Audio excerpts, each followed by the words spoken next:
No one could handle the millionaire's 5 kids. The black maid changed everything with just one word. "I've been in worse places before." Naomi Jefferson said it without raising her voice, without looking at anyone. She just lowered her eyes to the soaked shoe, now dripping bleach onto the polished floors of the Whitmore mansion, and smiled. Not with joy, with resilience. She was the 10th nanny to walk through that door in less than 3 months. The difference? Naomi didn't come out of desperation. She came by choice, and no one in that house knew that yet. The heavy door closed behind her with a metallic click. Silence. The entrance hall was wide, almost cold, lined with white marble and brushed steel. Minimalist panels, expensive art, no family photos. Fast footsteps echoed from the oak staircase. Chloe, 13, ripped jeans, grey hoodie, sarcasm even in her eyes. "Good luck. Mary Poppins meets Black Lives Matter," she muttered, crossing her arms. Naomi didn't respond. She held tightly to the strap of her worn-out bag, scanning the hallway, feeling the weight of empty luxury. "She'll last, what, 2 hours?" That was Ethan, 11 years old, speaking without looking up from his tablet. Jaden came running with a bucket. He stopped in front of Naomi.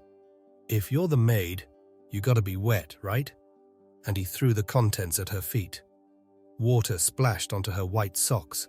Her clean uniform was now stained. No one stepped in. From the top of the stairs, Connor Whitmore watched. Navy blue suit, crisp shirt, neutral expression. But his eyes were the eyes of someone who had already given up. "We don't have time for introductions. The kids have class at 8. I'm not expecting miracles. Just survive till Friday." Naomi lifted her head, met his eyes for a second, and saw a man buried in guilt and exhaustion, but also in pride. "I didn't come to perform miracles, Mr. Whitmore. I came to work." He frowned, almost surprised.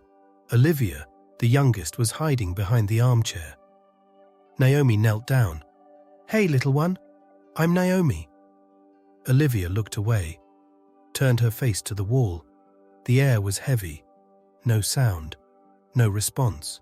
Just cold walls, broken children, and an absent father whose heart was locked in some vault. Naomi stood slowly. "I've been in worse places before," she repeated.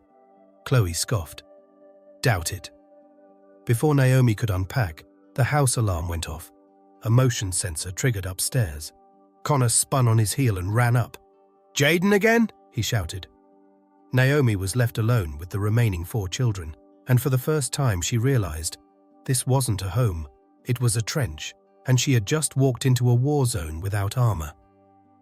As Connor yelled upstairs, Naomi saw something fall from Chloe's backpack, an empty bottle of adult tranquilizers, and then Olivia's cry echoed through the room, the first sound the girl had made since her mother's death. The bucket water still ran down Naomi's socks, soaking the white fabric and chilling her feet with every step, as Connor disappeared upstairs, shouting his youngest son's name. "Jaden!" The boy was now silent, standing by the kitchen door, a mischievous half-smile on his face. It wasn't the smile of someone playing, it was calculated, the smile of someone who knew exactly where to press to hurt, and how. Naomi just watched him, unmoving, without anger, without hurry, without raising her voice. Her eyes looked through him. She kept the key to that look, because she knew there was no cruelty there. There was hunger for a response. "Are you leaving too?" asked Maya, 9 years old, arms crossed, chin slightly raised, her voice choked in a tone that mixed defiance and hope, like someone bracing for pain before it comes. "Not today," Naomi replied softly. She climbed the stairs calmly, the wood creaking under her wet feet. Her backpack still hung on her shoulders, heavy like the stares she'd received since walking into that house. Upstairs, Chaos had a name and a shape. Jaden ran through the hallway with a toy sword, like a medieval knight on a wild mission. The laughter was loud, almost screams. Connor tried to catch him, stumbling over his own steps, frustrated, tired, almost childlike in his helpless anger. "For God's sake, someone bring discipline into this house!"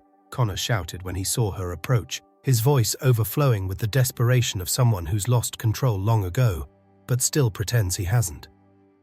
Naomi didn't answer. She knelt down to Jaden's level, calmly, and extended her open hand. No threat. Jaden hesitated for a second, long enough for something to be possible. But then, in a sharp, impulsive move, he threw the sword, straight at the Italian crystal lamp on the sideboard. The impact made a dry, sharp crack. Shards flew in every direction. One of them hit Naomi's left shoulder, leaving a thin red scratch on her dark skin, like silence wanting to bleed. She just took a deep breath, didn't move, didn't complain. Connor exploded. "What the hell was that?" She stayed still. "You've been here for 2 minutes and this already happens?" He came down one step at a time, like someone marching into an old war, his voice filled with rage and something deeper. Guilt. "It's always the same. Another one who can't even keep a lamp in one piece." Naomi didn't break eye contact, but she didn't react either. Inside, her chest burned. Not from fear. She knew fear well. She knew its name. What hurt now was different. It was the weight of everything she had swallowed in silence throughout her life. "Mr. Whitmore, what happened here wasn't my fault." "I don't care. You're fired." Silence. Not the silence of obedience. The silence of disappointment, of reaching the limit. Naomi looked at Olivia, who had timidly appeared at the edge of the staircase, far too small for that shattered scene. The little girl was trembling. Her tiny hands were tucked inside a sweatshirt, far too big for her small body. Her eyes, glassy and lost. A whisper escaped from her trembling lips. It had no sound, but Naomi understood it anyway. It was fear, not of the situation, of the habit. And then, everything inside Naomi screamed. Screamed for the invisible women, the silenced mothers, the children no one ever listened to. But the sound that came from her mouth was soft and firm. "I'm not leaving." Connor frowned, confused. "What?" "If you want to fire me, go ahead. But I'm not walking out because of a broken lamp. Not when that little girl over there is curling up like she's bracing for the worst." He stared at her angrily, but said nothing, because the children's silence at that moment was louder than any argument. Naomi then took her backpack off with dignity. She wiped the blood from her shoulder with the cloth of her own blouse, stained, but clean enough for a gesture of resistance, and calmly walked toward the room assigned to her. When she closed the door behind her, the strength she had held onto collapsed. She lay on the hard bed, thin mattress and stiff sheets, still with wet feet. Her shoulder burned. But what truly hurt was the echo of the image pounding in her mind. Olivia, eyes fixed on the wall, as if trying to disappear into it. Naomi whispered, alone in the room, as if writing it on her own chest. "They're screaming for something they don't know how to name." And there, in that room behind closed doors, with cold feet and a wounded soul, she decided to stay. Not out of necessity, but out of purpose. Morning came without asking permission, pushing the darkness out of the wide windows with a pale, cold light. Naomi woke to the sound of heavy footsteps in the hallway, followed by muffled electronic beats coming from one of the rooms upstairs. The kind of music too loud for the hour and too emotional for a child. The smell of burnt toast filled the air, mixed with the scent of freshly brewed coffee, strong and bitter. A contrast all too familiar in that house. Elegance without affection, luxury without warmth. She got up slowly, feeling her body still sore. The cut on her shoulder had closed, but the discomfort pulsed as a quiet reminder. You were hurt, but not broken. She put on the dark blue uniform, clean and pressed by her own hands the night before. The fabric still held a faint scent of coconut soap. She tied her brown hair into a simple bun, took a deep breath, and went downstairs. In the kitchen, chaos was almost rehearsed, like a dissonant orchestra already in its second act. Chloe was throwing cereal on the floor like she was testing the world's patience. Ethan was arguing with the toaster, trying to force in a thick slice of bread that was already burnt on both sides. Jaden stood on a chair, spinning a spoon like a sword, yelling, "I don't want eggs that taste like sadness." Maya, focused, had a pencil tucked into her hair like an artist. She was scribbling with permanent marker all over the marble countertop. Crooked, colourful lines that wouldn't come off even with bleach. And Olivia remained silent. Curled up at the edge of the table, arms crossed tightly over her small chest, eyes fixed on the glass of milk that trembled slightly between her cold little fingers, her eyelids lowered, her body swaying gently as if dancing with her own fear. Connor wasn't there. Once again, the father figure had vanished before sunrise. Naomi understood quickly. In that house, the clock didn't mark routine. It marked absence. "Good morning," she said, her voice firm yet calm. The voice of someone who knows real authority doesn't need to be loud. Jaden glanced over, rolling his eyes. "You're still here?" "Yes." "You should have left yesterday. We don't want a nanny." "I'm not a nanny," she replied, grabbing a clean towel and kneeling to wipe up the cereal scattered across the cold floor. "I'm someone who sees you." Chloe laughed with disdain, arms crossed. "How deep?" "You gonna write a book of inspirational quotes now?" Naomi kept cleaning, unfazed. The towel soaked up the spilled milk, but she was wiping away deeper wounds with that gesture. "You want to be our mom, is that it?" Ethan asked, and this time he looked her straight in the eyes. The look wasn't accusatory, it was hurt. "No," she answered, standing slowly. "I had a son, and I lost one." The silence that followed sliced through the morning like a fine blade. Chloe, for a moment, stopped laughing. She looked at Naomi with a different expression. Not pity, something between respect and unease, like someone recognizing a truth they didn't know they needed to hear. Jaden started banging the spoon on the table, trying to pull the chaos back in. Maya hummed an off-key tune with no melody, and Olivia began to rock back and forth as if trying to disappear into herself. Naomi set the cloth down on the counter, took a deep breath, unrushed, and walked to the end of the table. She knelt in front of Olivia. The floor was cold beneath her knees. The chill crawled up her legs like a silent shiver. Around her, the world fell apart in distorted sounds, as if everything around her were out of sync. And there, in the middle of the morning storm, Naomi leaned in slightly and whispered just one word. Courage. There was no request, no command, just presence. Olivia stopped rocking. Her trembling little hands moved slowly, like waking from a deep sleep.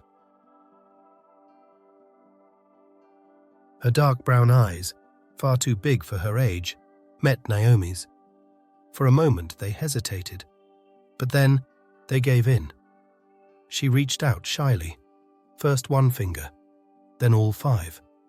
Naomi felt that touch like someone holding a life just pulled from the water. Small, fragile, immense. Chloe dropped her spoon. Ethan swallowed hard. Jaden froze. For the first time in 2 days, Silence came out of him like a gasp. Chloe's spoon slipped from her hand and hit the floor, making a sharp clink that echoed louder than any shout before. Naomi didn't cry, but she felt the tears burn inside, stuck somewhere between her chest and throat. Maya, eyes wide, whispered almost inaudibly, "She never touches anyone." Naomi gently squeezed Olivia's hand and replied, her voice tight but steady, "Today, she touched the world." The little girl rested her head on Naomi's arm and stayed there. For a moment, just one, the whole house was at peace, as if it had learned to breathe for the first time. But from upstairs came the harsh sound of a slamming door. Connor was back, and he hadn't seen any of it. Yet. Connor came down the stairs with his eyes fixed on his phone, fingers scrolling through spreadsheets and emails like he was trying to control the world by touch. He was late for a critical meeting with investors in Chicago and hadn't reviewed the reports he was supposed to read the night before. His Italian wool blazer fit perfectly across his broad shoulders. The silver-grey tie matched his composed expression. But behind the elegance, his tired face gave away what he didn't say: sleepless nights, rushed meals, and a soul exhausted from pretending to be in control. He passed through the kitchen in a hurry, not noticing the faint smell of fresh toast that contrasted with the usual scent of burnt bread. He didn't notice the lack of shouting, nor the trail of calm now running through the house. He grabbed his car keys from the counter and muttered without looking up, "Don't let the kids destroy anything while I'm gone."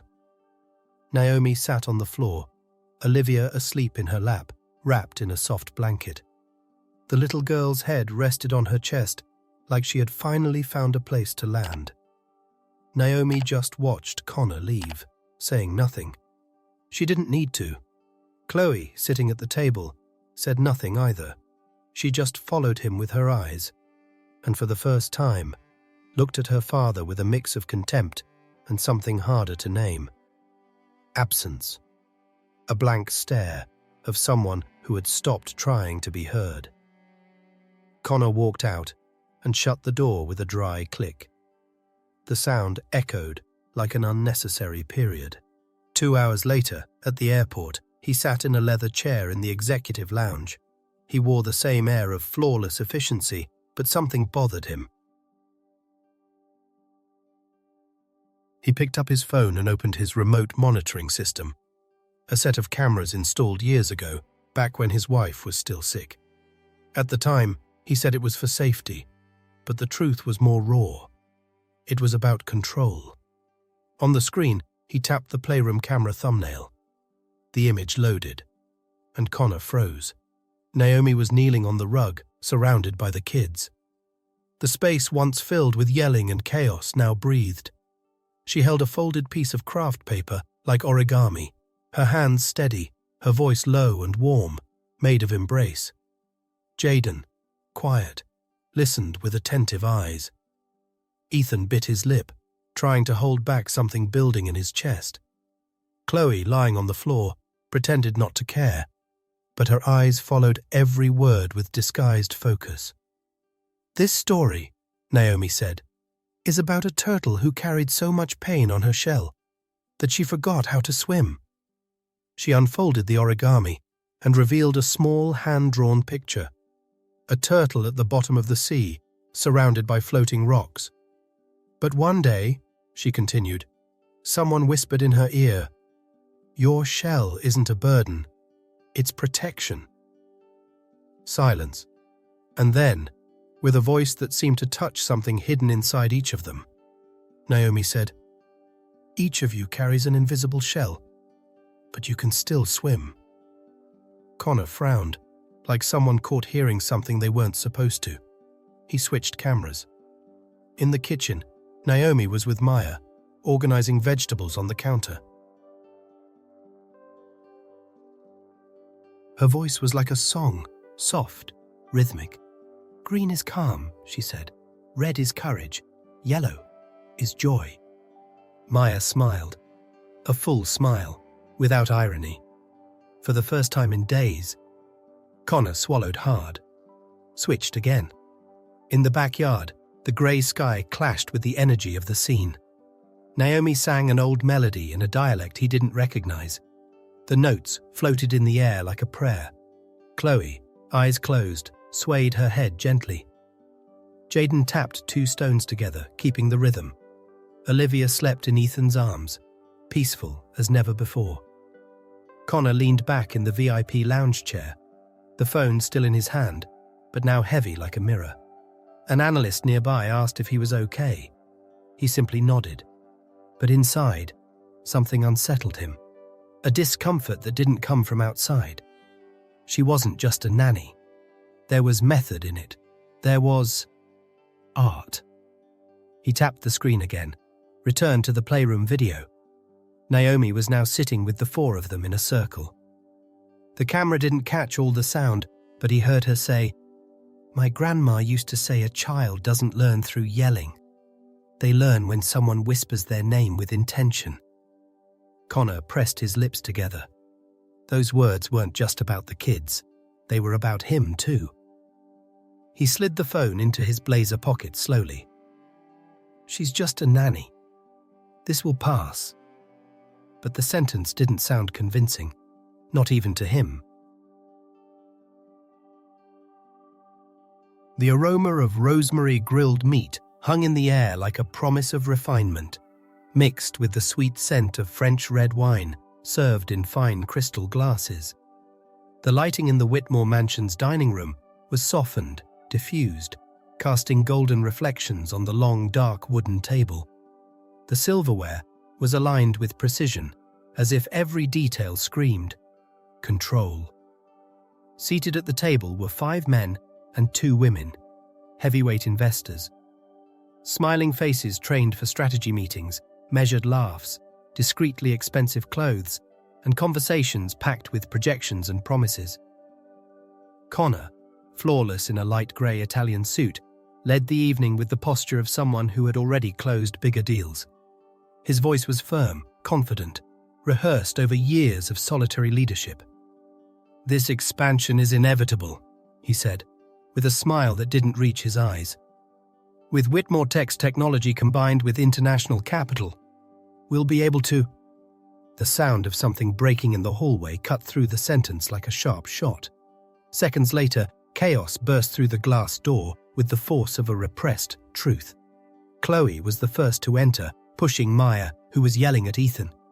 Jaden came right after, agitated, holding a ripped pillow, tossing feathers in the air like snow in battle.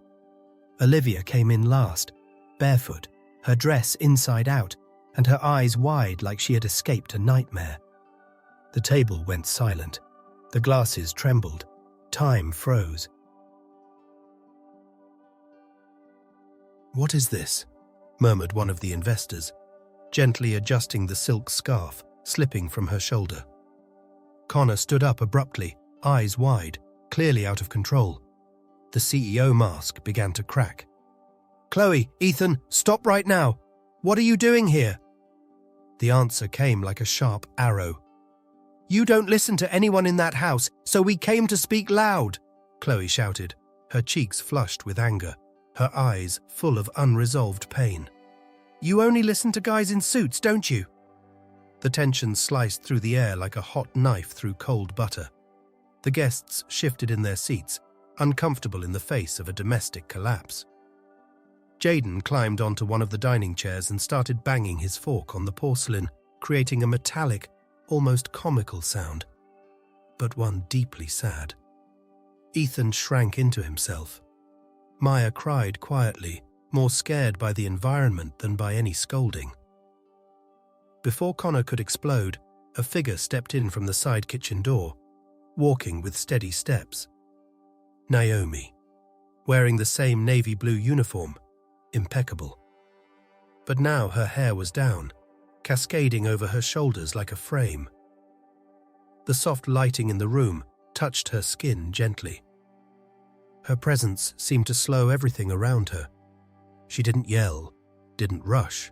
She simply walked to the center of the room with the calm of someone who knows the storm and doesn't fear its winds. She stopped in front of the children, standing tall, her voice low but clear like a bell. "You are mirrors," she said. "What are you reflecting right now?" Silence dropped over everyone like a heavy curtain. Jaden climbed down from the chair without a word. Maya stared at the floor, guilt washing over her. Ethan stepped back 2 paces, and then Chloe clenched her jaw, holding back the tears with all the strength she had left. But she couldn't. 2 silent tears escaped, betraying the posture. Connor looked at Naomi as if seeing her for the first time. She remained still, breathing calmly, eyes on the children. There was no judgment, only listening. It was as if she were saying with her eyes, "I understand." The investors glanced at each other in silence. Someone cleared their throat. One of the women, holding her wine glass, murmured, "That woman, she has something." Connor, unsure of what to do, straightened up and walked toward Naomi. The words came out with effort. "Thank you, truly." Naomi just nodded, not smiling. She lowered her eyes respectfully, yet distantly. There was an unnegotiable dignity in her stance. She had become the emotional center of the house, but she didn't belong to that world. And she knew it. "You can go upstairs now," Naomi said, soft but firm. The children obeyed without a word, even Jaden. As they were leaving, Olivia stopped beside Naomi. She stretched up and whispered something no adult could hear, but Naomi heard it, and smiled, not with her mouth, with her eyes. A damp, deep smile, full of a love that asked for no space. It simply existed. Then, calmly, she turned, pulled a cloth from her pocket, and began picking up the feathers scattered across the marble floor, one by one, as if nothing had happened. But everything had changed. Connor remained in the half-empty dining room, surrounded by the remnants of dinner, crystal glasses, and fragments of interrupted conversations. But his eyes stayed fixed on the door Naomi had just walked through with the kids. Something had shifted in him that night, something he couldn't name. The way she held the chaos, the gentleness, the silent respect she commanded. It was more than resilience. It was power, a kind of power that can't be bought or faked, that can only come from pain. The next day, still unsettled by that strange feeling, admiration mixed with discomfort, Connor made a decision. He went to his office, sat in front of his computer, and typed her full name, Naomi Elaine Jefferson. What he found made him lean back in his chair, surprised. Naomi had been an elementary school teacher in East Austin, a coordinator for community projects focused on at-risk children, twice awarded for a literacy program centered on emotional bonding. And then, silence. 3 blank years. No registered professional activity since. Curious, Connor called a former colleague listed in one of the news articles. "Naomi Jefferson?" The woman on the other end of the line paused for a second. "She was the best of us, until everything fell apart." Connor felt his chest tighten. The story came in fragments, but enough to shatter everything he thought he knew about that woman. Naomi had a son, Elijah, 5 years old. A smiling boy, they said, with big eyes like his mother's. One night the boy had a sudden respiratory crisis. Naomi took him to a nearby clinic, but waited over an hour to be seen. No one listened to her. No one looked her in the eye. They said it was just a mother overreacting. Elijah died in her arms, in the waiting room. The cameras recorded everything, but the case was buried. Naomi never sued anyone, never spoke to the press. She just disappeared. Connor hung up with a trembling hand. A knot formed in his throat. How many times had he himself been blind? How many times had his voice, the voice of a wealthy white man, echoed louder than the silent cries of someone like Naomi? That night, when he returned home, he found her on the porch, sitting on the ground with Olivia in her lap.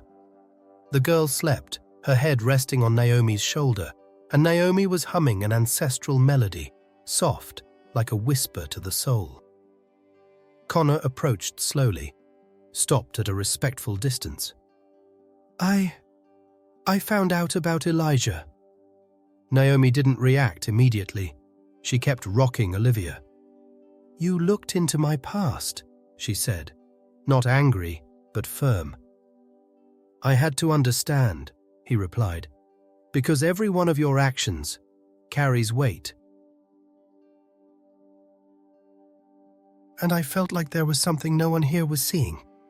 She stroked the girl's hair, eyes fixed on the dark garden ahead. "They looked at me like they look at any black woman who dares to seem too calm in the middle of pain. And when my son stopped breathing, not even then did they listen." Connor lowered his head. "I don't know what to say."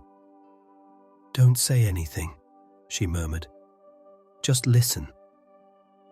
He went quiet, for the first time. Minutes later, he cleared his throat, his voice low and heavy. "You deserve more than this, Naomi."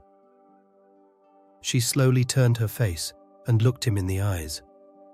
"I know, but what I deserve was never given to me. I build it, every day." He nodded, restrained. And in that moment, he wasn't the CEO anymore, just a man standing in front of a truth he had never had to face.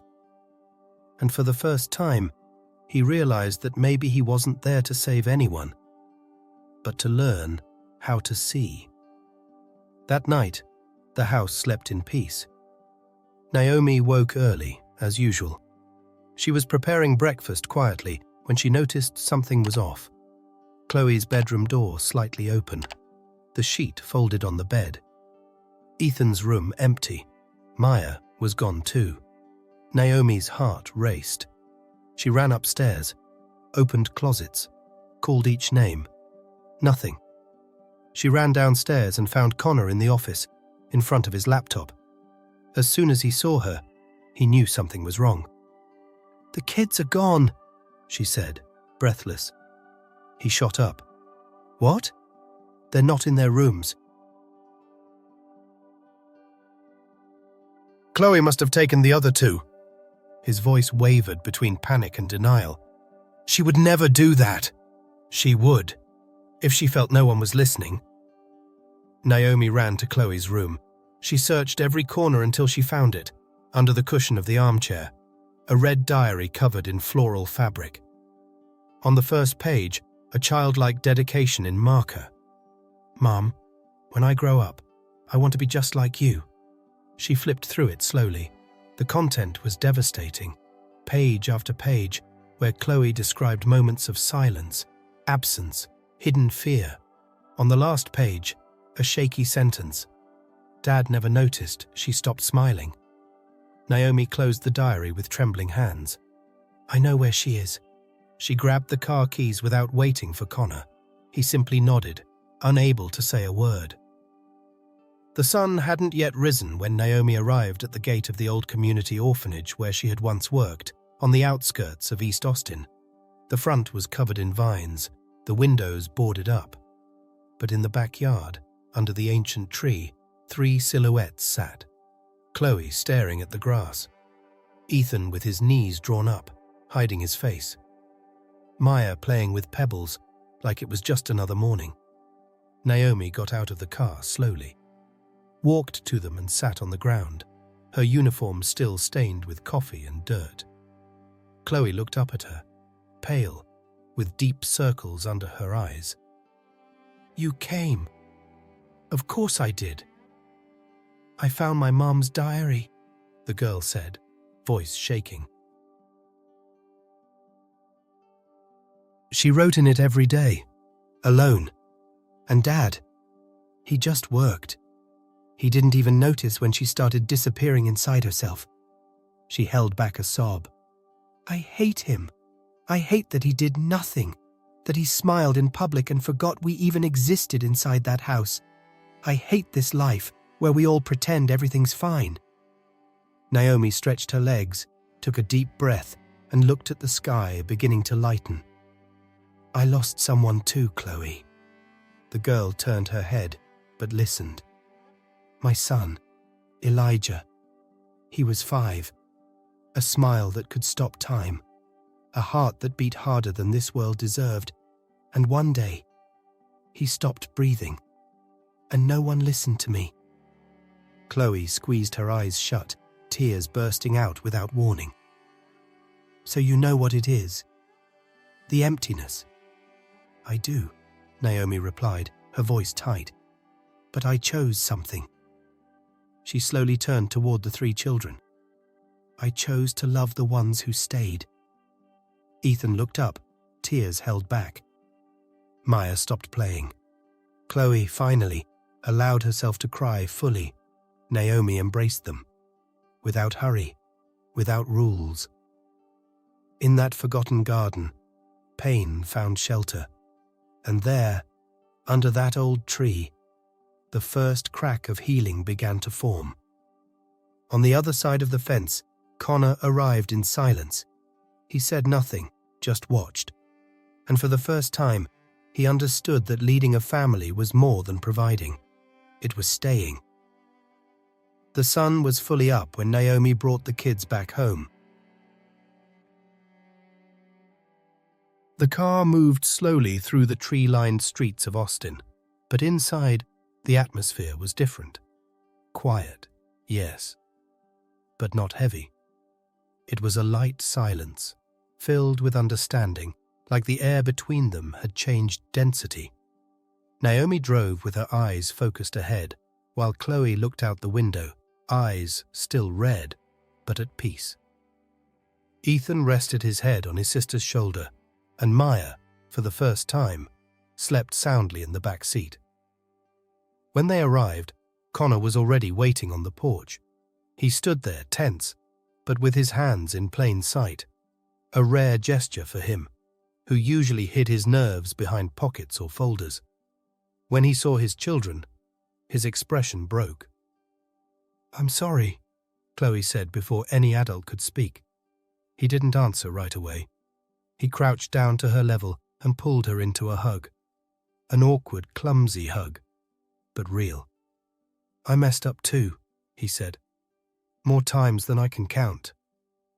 Naomi looked away, giving that moment what she had always known how to offer: space. In the days that followed, the house began to breathe differently. The air conditioning still blew cold, the furniture was still modern and quiet, but something new echoed through the hallways: laughter. Naomi started having breakfast with the kids. Not standing, rushed, like before, but sitting at the table, sharing stories and fruit with them. Chloe began helping her with the dishes. Maya, one night, left a note on Naomi's pillow with a drawing. Naomi holding hands with all 5 siblings, surrounded by hearts. Connor noticed everything from afar. He followed quietly, like someone watching something precious grow and not wanting to interfere. One evening, he walked toward the kitchen and found her wiping down the counter. She was wearing an apron, her hair loose over her shoulders, humming an old song softly. When she turned and saw him, he just smiled. "You have music even in silence," he said, in a tone more intimate than he intended. Naomi held the cloth in her hands, not quite sure how to respond. "I've learned that kids can feel the heartbeat of a house," she said. "If it beats right, they stay." Connor nodded, leaning against the doorframe. The warm kitchen light cast soft shadows across his face. "Thank you," he said after a moment, "for what you've done for them, and for me." Naomi just smiled. It was a small smile, but full of unspoken things. Olivia appeared in the doorway, in her pajamas, hair messy and eyes half closed. She walked over to Naomi, gently tugged at her shirt, and whispered, "Sing the turtle one." Connor froze. Naomi knelt, eyes moist. "Of course, little one." Connor couldn't take his eyes off Olivia. It was the first time in 2 years he had heard his daughter's voice. She was back. And the one who brought her wasn't a therapist or a medication. It was Naomi. That night, after the children had gone to bed, Connor sat with Naomi on the porch. There was no wine, no music, no formality, just 2 wounded adults surrounded by crickets and the distant sounds of a sleeping city. "Sometimes," he said, looking at the sky, "I think you came here to save everyone, except yourself." She looked at him with tenderness. "I didn't come to save anyone, Connor. I came to remind you how to love." A comfortable silence settled between them. And there, in the gentle sway of the wooden chairs, their eyes met. There was no kiss, no promises, but there was something that didn't need words to be felt. They knew real love isn't born from impulse. It needs roots, time, and the courage to grow straight. The days that followed moved with the same quiet rhythm Naomi had begun to recognize as harmony. The house breathed better. Jaden's laughter once again echoed through the hallways. Chloe started studying with more focus. Maya insisted on sleeping with Aunt Naomi's pillow close by. Olivia, now talkative, clung to her little books and constantly asked to hear the old songs Naomi hummed. Connor watched it all in silence, his eyes lighter. But inside, something was beginning to weigh again. Naomi noticed when he started talking less on the phone, when emails took longer to be answered, when he walked alone at night through the garden, holding something he didn't say out loud. The day the truth came out, it was in the same garden where everything had started to change. Connor sat on the stone bench beneath the central tree. Naomi arrived with Olivia by the hand. The little girl ran off to a newly planted flower bed and started playing with dirt and petals. He took a deep breath, looked up, and said it plainly. "I got an offer to take over the new Whitmore Tech headquarters in London." Naomi kept her expression serene, but her fingers tightened slightly. "It's a big project, long-term, stability, quality of life. The kids could study there.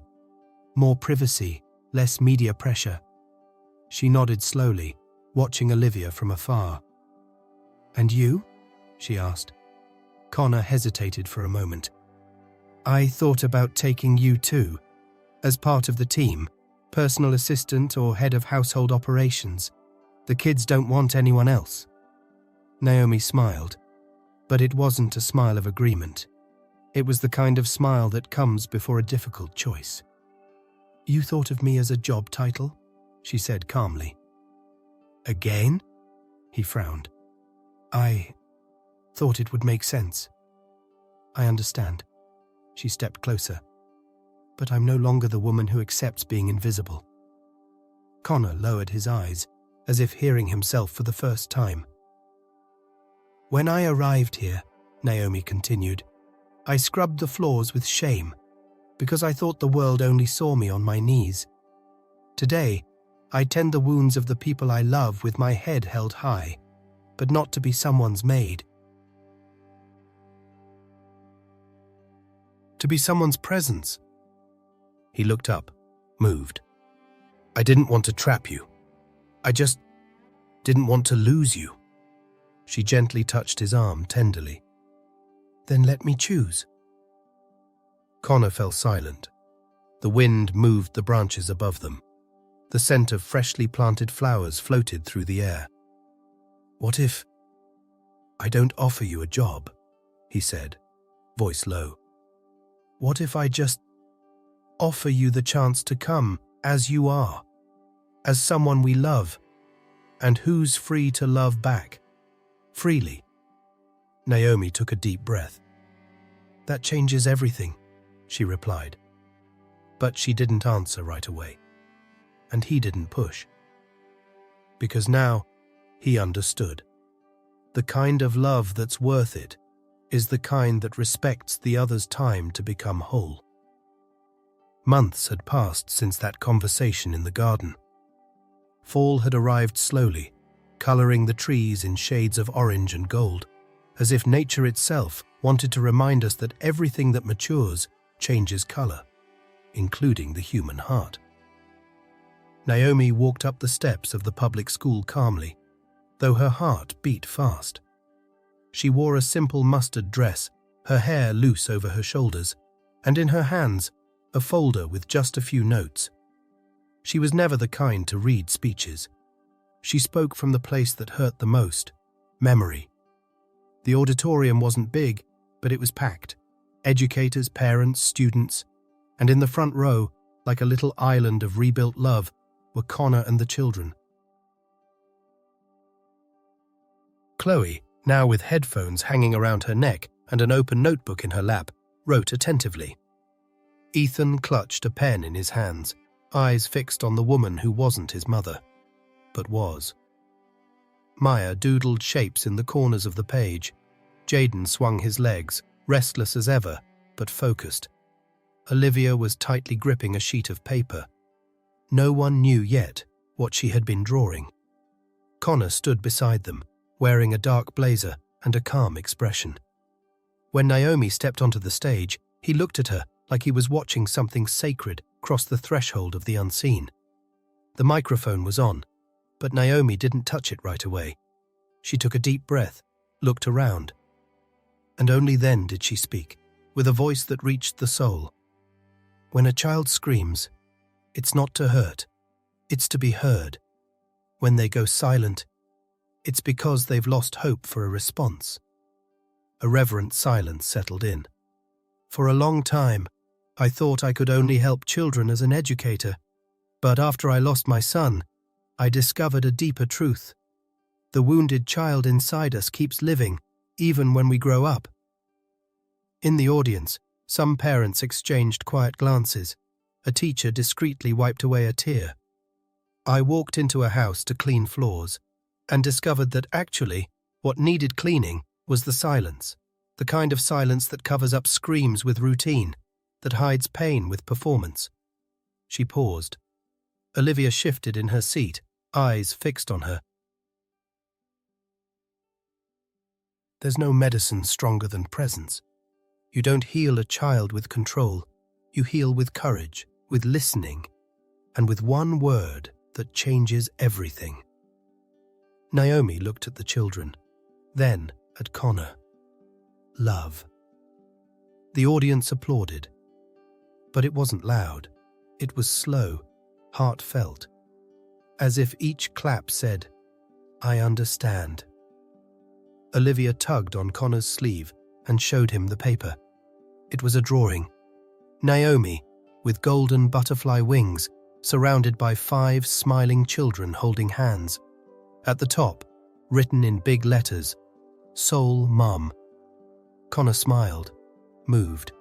He gently reached for Naomi's hand, like someone asking permission to keep holding on to what they never wanted to let go. She laced her fingers with his, quietly, without announcement. Because now, it wasn't about words anymore. It was about choice. It was about staying. And as the late afternoon light poured through the high windows of the auditorium, Naomi took a deep breath, closed her eyes for just a second, and knew, deep in her chest, that she was exactly where she was meant to be. Now tell me, what did you think of this story? Leave a rating from 0 to 10 in the comments. I really want to know how much this story moved you.